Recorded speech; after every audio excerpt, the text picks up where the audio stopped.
एक बार की बात है, एक निर्धन ब्राह्मण परिवार रहता था।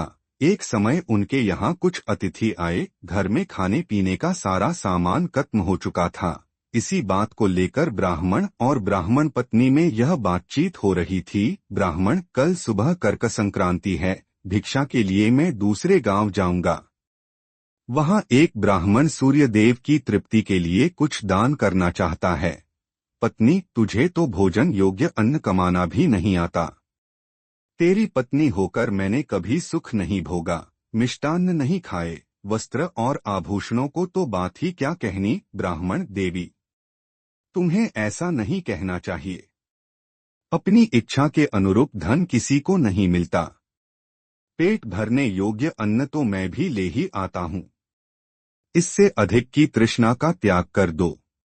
तृष्णा के चक्कर में मनुष्य के माथे पर शिखा हो जाती है। ब्राह्मणी ने पूछा, यह कैसे? तब ब्राह्मण ने सूअर शिकारी और गीदड़ की यह कथा सुनाई। एक दिन एक शिकारी शिकार की खोज में जंगल की ओर गया। जाते जाते उसे वन में काले अंजन के पहाड़ जैसा काला बड़ा सूअर दिखाई दिया। उसे देखकर उसने अपने धनुष की प्रत्यंचा को कानों तक खींचकर निशाना मारा। निशाना ठीक स्थान पर लगा। सूअर घायल होकर शिकारी की ओर दौड़ा। शिकारी भी तीखे दांतों वाले सूअर के हमले से गिरकर घायल हो गया। उसका पेट फट गया। शिकारी और शिकार दोनों का अंत हो गया। इस बीच एक भटकता और भूख से तड़पता गीदड़ वहां आ निकला। वहां सूअर और शिकारी दोनों को मरा देखकर वह सोचने लगा, आज दैववश बड़ा अच्छा भोजन मिला है। कई बार बिना विशेष उद्यम के ही अच्छा भोजन मिल जाता है। इसे पूर्वजन्मों का फल ही कहना चाहिए। यह सोचकर वह मृत लाशों के पास जाकर पहले छोटी चीजें खाने लगा। उसे याद आ गया कि अपने धन का उपयोग मनुष्य को धीरे धीरे ही करना चाहिए। इसका प्रयोग रसायन के प्रयोग की तरह करना उचित है। इस तरह अल्प से अल्प धन भी बहुत काल तक काम देता है। आठ इनका भोग मैं इस रीति से करूंगा कि बहुत दिन तक इनके उपभोग से ही मेरी प्राणयात्रा चलती रहे।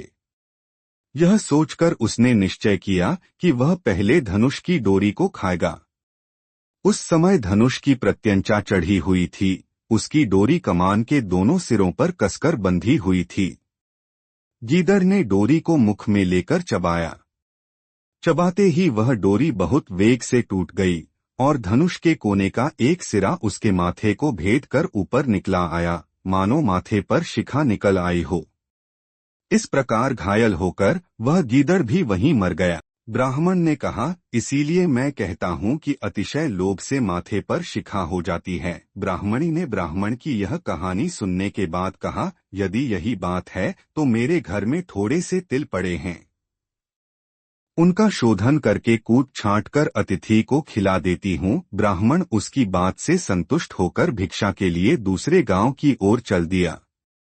ब्राह्मणी ने भी अपने वचनानुसार घर में पड़े तिलों को छांटना शुरू कर दिया। छांट छोड़कर जब उसने तिलों को सुखाने के लिए धूप में फैलाया तो एक कुत्ते ने उन तिलों को मूत्रविष्ठा से खराब कर दिया। ब्राह्मणी बड़ी चिंता में पड़ गई। यही तिल थे जिन्हें पकाकर उसने अतिथि को भोजन देना था।